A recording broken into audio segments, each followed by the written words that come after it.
Geralf, guess who just broke out of prison? Gisa, you don't just say guess who and then put it in the signature, moron. Here are some bones for you to choke on, dear brother. Here is a foot covered in gout. It reminded me of your personality. These fiends are slightly less tolerable than you. A sentiment that warms my heart, sister.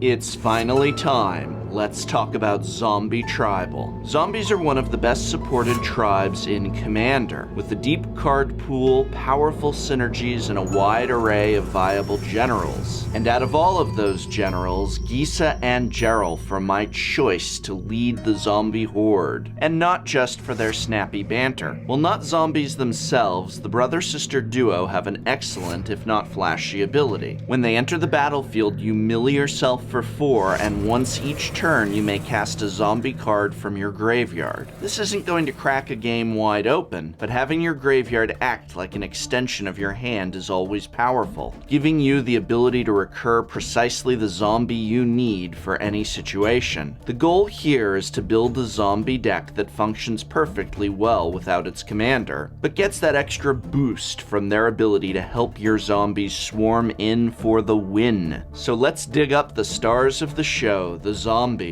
Of all the many zombies printed in the history of Magic, which make the cut in Commander, we'll start with the Lords, creature that provide buffs to all zombies. It turns out there are a bunch of them, and they're essential for our zombie horde game plan. Diregraph Captain gives your team +1/+1 and turns dying zombies into a win condition. Undead War Chief provides both an insane boost in stats and cost reduction, so it's hard to argue with that. Cemetery Reaper provides some very slow graveyard hate and token production, while Lord of the Undead helps out with the recursion theme. Machias the Unhallowed has a buff to all non-human creatures, making him a pseudo-zombie lord in this deck, but giving everything undying is much more impactful. Having your zombies come back bigger after the first time they die is exactly what this deck wants. Zombie Master gives Swamp Walk, which combos nicely with Urborg, Tomb of Yawgmoth, a card both we and most other black players at the table are likely to play. And the regeneration ability is helpful if you've got the mana to spare. With so many lords, there are a few who probably don't make the cut. Death Baron, for example, gives your zombies +1/+1 in Death Touch, which is fine, but probably doesn't justify his price tag. While Risen Executioner has the standard lord buff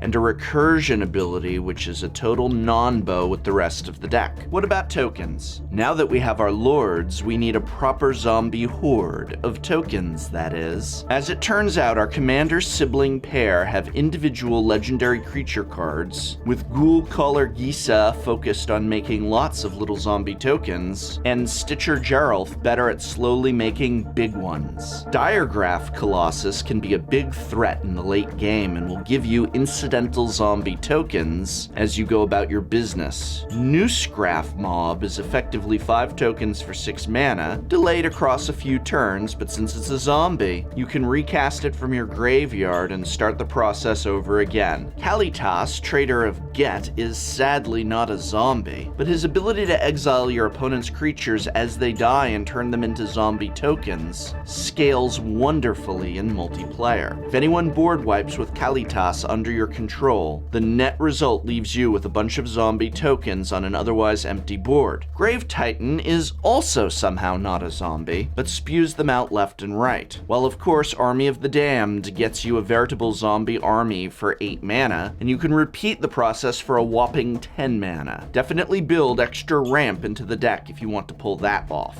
Endless Ranks of the Dead is super flavorful, but effects that trigger only on your upkeep don't scale in multiplayer, and this enchantment does stone cold nothing after a board wipe. When you've got a lot of zombies, it is amazing, but if you're in that place where you have a bunch of zombies unanswered, you're probably smashing face already. Liliana, the Last Hope, has a better version of the same effect attached to her ultimate, but getting her there will be a challenge when everyone can see it coming and look for answers. Whether or not those cards are worth it depend on the sorts of decks you're playing against, so give them a try and see what happens. Winning through combat damage in multiplayer can be an uphill battle, but fortunately this tribe provides alternative ways to win by employing alternatively alive superstars. Gary, Merchant of Asphodel, is the format-spanning monster here. You may know him from Theros Block Standard or Pauper, and if so, then you know his drain ability scales very nicely in multiplayer, and there are no shortage of black mana symbols in the zombies you're playing, so you can expect to be very devoted to black indeed. I already mentioned how Diregraph Captain lets you drain your opponents while sacrificing and recurring your zombies, and Vengeful Dead has the same effect. Leech Lord of Unks has an expensive and slow drain for a single opponent, which also mills them at the same time. Perfect for those grudges that go beyond the grave. Let's take a look at utility zombies. Our zombie army has brawn, but it also needs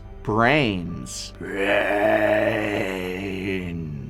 Well, I mean, of course it needs brains, but it also needs utility zombies that do useful things. There are only so many functional zombies here, so we'll also need to delve into boring commander staples. Part of the tuning process for this deck will almost certainly be cutting the low-performing zombies for the right answers to whatever your opponents tend to get up to, but that's a balance you can only really find by playing. Let's start with card draw. Graveborn Muse has a Phyrexian Arena-like effect, based on the number of zombies you control on your upkeep, which is an amazingly powerful effect and well worth some life. Note, however, that it is not optional, so don't just leave her around when your zombie army is assembled, or you're in for a nasty surprise. Corpsure Horror is a similar one-time effect, although you get to target any graveyard, so you have a bit more control over how much life you're paying for cards. Crypt Breaker lets you tap any 3 zombies to draw a card, including itself, and summoning 6 zombies. Secrets of the Dead is a flavorful enchantment that rewards you for using your commander's ability, flashing back spells, or just casting Gravecrawler. Moving away from flavor, the aforementioned Phyrexia Arena and its cheaper cousin Underworld Connections are always good value. Fact and Factor Fiction, as well as other cards which try and make cards going to your graveyard a downside, are actually pure value in this deck. The new Ancient Excavation is powerful here, letting you draw and filter, putting your zombies into the graveyard for reanimation, though it has the downside of being a terrible top deck when you're hell-bent. And need I mention Skullclamp? Well, I'll mention Skullclamp. We can also achieve pseudo card draw by milling ourselves, then using our graveyard as a resource, which is where Gisa and Geralf shine. There are lots of zombies who help us along with this, like Geralf's Messenger, but as always I advise caution here, as having all your best zombies exiled with Bazooka Bog is never fun. Next up, we have some tutors, both to our hand and to the graveyard, to help make sure we get the vital organs of our deck we need when we need them. Sidisi Undead Vizier is straight up unconditional card search on a zombie. Note that she can exploit herself and head right into your graveyard to be cast again with Gisa and Geralf's ability. Corpse Harvester has a tap ability to both get a zombie and a swamp for some mana, and the often non-cost of sacrificing a creature. Corpse Connoisseur is Entomb on a zombie's stick,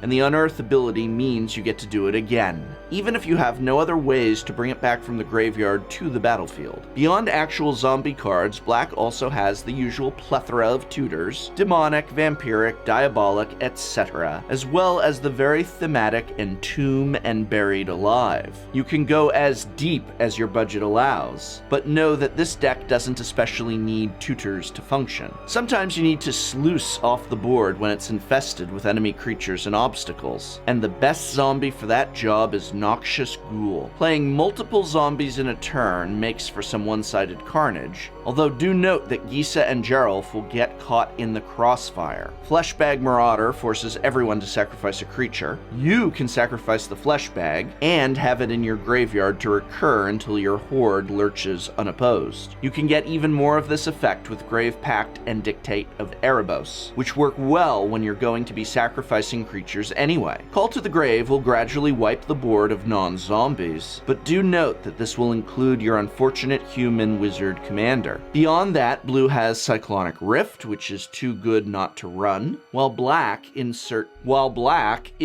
sarcastic comment about no Damnation reprint. Whoa, since writing this script, they announced they're reprinting Damnation. How about that? As well as the usual Toxic Deluge, Decree of Pain, and In Garrick's Wake are standard includes. A few more useful zombies you'll want to recur. Skin Render is basically spot removal that can take down anything if you recur it enough times. Sidraxis Alchemist can bounce any non-land permanent so long as you have a blue card, such as your commander, in play. Withered Wretch is graveyard hate like a bad scavenging ooze. But hey, at least it's a zombie. Carrion Feeder is a sacrifice outlet that can grow to be a threat, while Grimgrin Corpseborn is just a great big threat that requires sacrifice. He comes into play tapped, and you have to sacrifice a creature to untap him. But when he does attack, he gets bigger and you get to just flat out destroy a creature that a defending player controls. Recursion. Any great necromantic, scientific process requires redundancy. And while our commander gives us one way of interacting with the graveyard, it never hurts to have more. Gravecrawler is the zombie that just keeps coming back, while Relentless Dead gives you the option to resurrect something else. Having Ghoul Leech is a backup for our commander that actually works better when you've got an excess of mana. Nim Deathmantle lets us bring back any of our dying creatures, and very relevantly in this deck, it turns them into a zombie. Finally, Gisa and Geralf can take their place among the undead and survive some of your tribal effects. That'll be great for when you cast Zombie Apocalypse, which is really effective in the late game when you've got a full graveyard. Liliana, Heretical Healer, is another human you'll be tempted to run in spite of all the non-zombie hate. She makes a zombie when she flips and then becomes a planeswalker with discard, reanimation, and a game-winning ultimate. Grave Betrayal is a goofy, expensive enchantment that lets you steal zombie versions of your opponent's creatures as they die, and always great fun if you can actually cast it and get it to stick. Sheoldred, Whispering One, is another non-zombie that's too good to pass up, forcing your opponents to sacrifice creatures while letting you bring creatures combo. This particular deck is not at all combo focused, but there are some very thematic combos you can add as a backup plan. Most of our combos involve infinitely sacrificing and recurring zombies, which can translate to a win if the sack outlet is Altar of Dementia in order to mill our opponents out, or if we have something like Diregraph Captain on the board to drain our opponents with all the death triggers. This also builds up Infinite Storm for Tendrils of Agony, or Gravestorm for Bitter Ordeal to win on the spot. It goes without saying that Rooftop Storm is a massive enabler for this deck, letting you run wild with all the zombies you can get your limbs on. This is a great enabler just for getting your army out onto the field, but it also does some degenerate things, which is where we do get into combo territory. Gravecrawler does a lot of work here, going infinite with Phyrexian Altar, which can sacrifice him for black mana to let you cast him again, and with Rooftop Storm you can do this with any sack outlet. Nim Deathmantle plus Ashnod's Altar goes infinite with anything that can generate 2 sacrifices, such as Grave Titan, which will give us infinite zombie tokens, or any zombie with Mikaeus the Unhallowed on the field. Mikaeus also has an instant win with Triskelion, if you're willing to include a random robot in your zombie deck. Robots are science, Geralf likes science, it's not that big of an okay, it's all flavor. It's got the same ability as Walking Ballista to remove counters for damage, so you can remove some for damage, use the rest to have Triskelion destroy itself, and then it comes back from the Undying trigger ready to repeat the process and mow down the table. Cloudstone Curio can also do some work, especially with Rooftop Storm in play. Getting to bounce a zombie when you play a zombie can be useful to replay and enter the battlefield effect, but when zombies cost 0 to cast, this goes infinite very quickly for an instant win with something like Gary. As far as lands go, you can follow my 2-color mana base video for the basic template. In terms of our specific lands that we're going to want to run, we absolutely want to include Nephalia Drownyard in High Market, which gives us some extra self-mill or sacrifice in a pinch. Urborg, Tomb of Yawgmoth, goes very well with Swamp Walk, and if you're running Urborg, there's no reason not to run Cabal Coffers,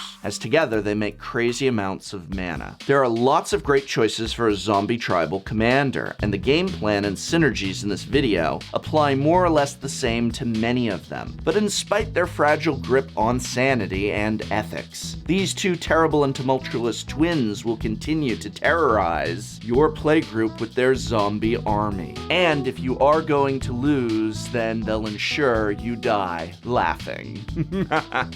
I hope very much this video has been of some help to you. What commander deck would you like to see a tech on next? Let me know in the comments below. And this program was made possible thanks to a sponsorship from Card Kingdom, as well as the Patreon support of viewers such as you. So thank you.